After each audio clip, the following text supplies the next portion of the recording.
నమస్తే SR7 TV news కి స్వాగతం. యువ రైతుల ఆత్మహత్య ఘటనపై వారి కుటుంబాన్ని పరామర్శించిన భారతీయ జనతా పార్టీ నాయకులు బీజేపీ పార్టీ బాధిత కుటుంబాలకు ఆర్థిక సాయం. ములుగు జిల్లా వెంకటాపురం మండలం చిరుతపల్లి గ్రామానికి చెందిన ఇటీవల మొక్కజొన్న సీడ్ విత్తనాలు సాగు చేసి పంట సరిగ్గా దిగుబడి రాక యువ రైతులు ఆత్మహత్య చేసుకున్న సంఘటనపై రైతుల కుటుంబాలను పరామర్శించి మనోధైర్యంగా ఉంటారని వారి కుటుంబానికి ఆర్థిక సహాయాన్ని అందజేశారు. అనంతరం ఈ కార్యక్రమాన్ని ఉద్దేశించి గిరిజన మోర్చా రాష్ట్ర అధ్యక్షుడు కళ్యాణ్ నాయక్ మాట్లాడుతూ గత 53 రోజులుగా ఆదివాసీ సంఘాల నాయకులు మొక్కజొన్న సీడ్ విత్తనాలు వేసి మోసపోయిన రైతుల కోసం దండాలు రాస్తారోకోలు చేస్తుంటే రాష్ట్ర ప్రభుత్వం చేతకాని దద్దమ్మలాగా చేతులు కట్టుకొని చూస్తున్నారని ఆయన మండిపడ్డారు. 400కు పైగా రైతులు దాదాపు 2000 ఎకరాలకు పైగా మొక్కజొన్న పంట సాగు వేసి నకిలీ సీడు విత్తనాలు రైతులకు ఇచ్చి మోసం చేసినటువంటి సీజెంటా, హైటెక్, బేయర్ వంటి కంపెనీలపై SC/ST అట్రాసిటీ కేసులు పెట్టి పీడీ యాక్ట్ కేసు కూడా పెట్టే వరకు వదిలిపెట్టే ప్రసక్తే లేదని అన్నారు. ఆర్గనైజర్ పేరుతో మధ్యవర్తులకు అధిక శాతం వాటాన్ని ముట్టడి చేపడుతూ రైతుల కష్టాన్ని కాజేస్తున్న ఏ నాయకులను వదిలిపెట్టేది లేదు. ఏజెన్సీ ప్రాంతంలో 1/70 చట్టానికి విరుద్ధంగా బహుళజాతి కంపెనీల విత్తనోత్పత్తి నిలుపుదల చేయాలని ఆయన తెలిపారు. ఈ కార్యక్రమంలో ములుగు జిల్లా అధ్యక్షులు సిరికొండ బలరాం, భద్రాచలం అసెంబ్లీ నియోజకవర్గ కన్వీనర్ శ్రీ కొలకోటి త్రినాథరావు, స్టేట్ గిరిజన మోర్చా జనరల్ సెక్రటరీ కొత్త సురేందర్, జిల్లా కార్యదర్శి కొత్త సుధాకర్ రెడ్డి, బీజేపీ సీనియర్ నాయకురాలు గుగులోతు స్వరూప, రాష్ట్ర కార్యవర్గ సభ్యులు Palla Puchaiah, policy and research రాష్ట్ర నాయకులు రాజు నాయక్, జిల్లా కార్యాలయ కార్యదర్శి రవిరెడ్డి, మండల కార్యదర్శి సాధన పెళ్లి విజయ్ కుమార్, బీజేపీ సీనియర్ నాయకులు సాంక హేమసుందర్, తుమ్మా సర్వేశ్వరరావు తదితరులు పాల్గొన్నారు. Reporting SR7 TV news, reporter Tulasa Chanti. ఈ కంపెనీలు కుమ్మక్కై రాజకీయ నాయకులు, ఏజెంట్లు, ప్రభుత్వ అధికారులు, ఎమ్మెల్యేలు అందరూ కుమ్మక్కై ఈ నోరు లేని ఆదివాసి మా బిడ్డలకు ఇవాళ మోసం చేసే పరిస్థితి ఈ ములుగు జిల్లాలో వెంకటాపురంలో ఉంది.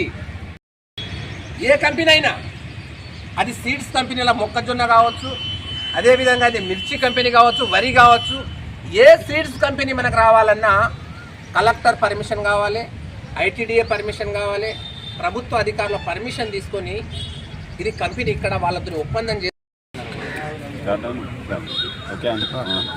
భారతీయ జనతా పార్టీ ములుగు జిల్లా వెంకటాపురం మండలానికి వాళ్ళ విజిట్ చేయడం జరిగింది. గత 50 రోజుల నుంచి ఆదివాసి బిడ్డలు పంట నష్టం జరిగిందని, అదేవిధంగా 2 రైతులు ఆత్మహత్యలు చేసుకున్న విషయం తెలిసిన తర్వాత వాళ్ళ కుటుంబానికి పరామర్శించి వాళ్ళకు అన్ని విధాలుగా భారతీయ జనతా పార్టీ ఆదుకుంటుందని వాళ్ళకి ఇంటికి వెళ్ళి వాళ్ళకు ధైర్యం చెప్పడం జరిగింది. గత 50 రోజుల నుంచి కూడా ఈ సీడ్స్ కంపెనీలు, HITEX company, Syngenta company, CP company, అదేవిధంగా కొన్ని కంపెనీలు, బేర్ కంపెనీ, ఈ కంపెనీలన్నీ కూడా నకిలీ విత్తనాలు ప్రయోగశాలగా మార్చి ఇక్కడ ఆదివాసీ గిరిజన గుడాల్లో ప్రయోగశాలగా మార్చి వాళ్లకు నాణ్యతమైన విత్తనాలు ఇవ్వకుండా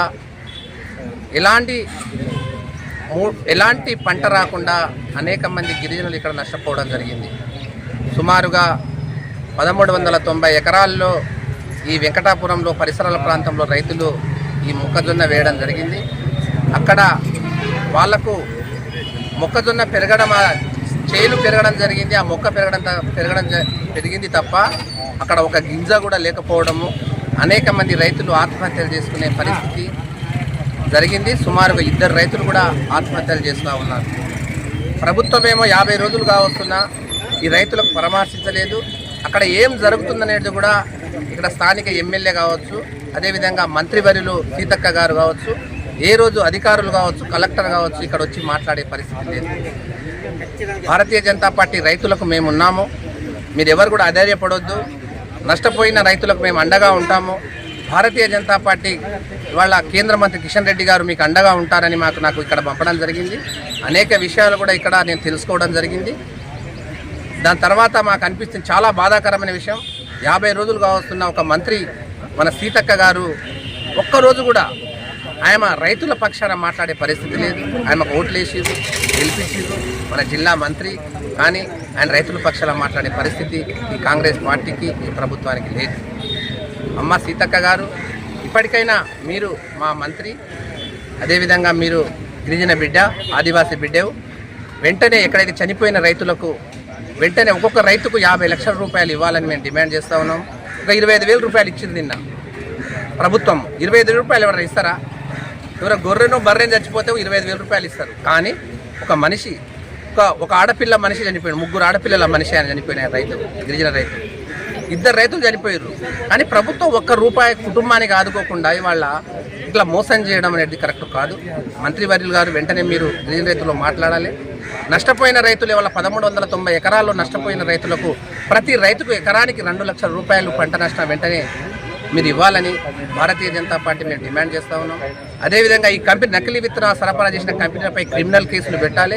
భవిష్యత్తులో ఈ కంపెనీలు ఇక్కడ రాకుండా, ఏ సీడ్స్ కూడా ఇవ్వకుండా, ఇక్కడ 170 యాక్ట్ ప్రకారం ఏదైనా సీడ్స్ ఇవ్వాలంటే కలెక్టర్ గారి, అదేవిధంగా పిఓ గారి అనుమతి తీసుకుని ఇక్కడ సరఫరా చేయాలి. వాళ్ళు ఒప్పందం కుదుర్చుకున్న తర్వాత ఇక్కడ సరఫరా చేయాలని నిబంధనలు ఉన్నా ప్రభుత్వం ఈ నిబంధనలను గాలి కొదిలేసి రాజ్యాంగబద్ధంగా రావాల్సిన హక్కులు కాలరాసి ఇవాళ గిరిజన రైతుల్లో చెలగాటమాడుతున్న ప్రభుత్వం వెంటనే భవిష్యత్తులో ఇలాంటి కంపెనీలు రాకుండా వాళ్ళ మీద క్రిమినల్ కేసులు పెట్టి చట్టపరమైన చర్యలు తీసుకోవాలని భారతీయ జనతా పార్టీ డిమాండ్ చేస్తూ ఉన్నది.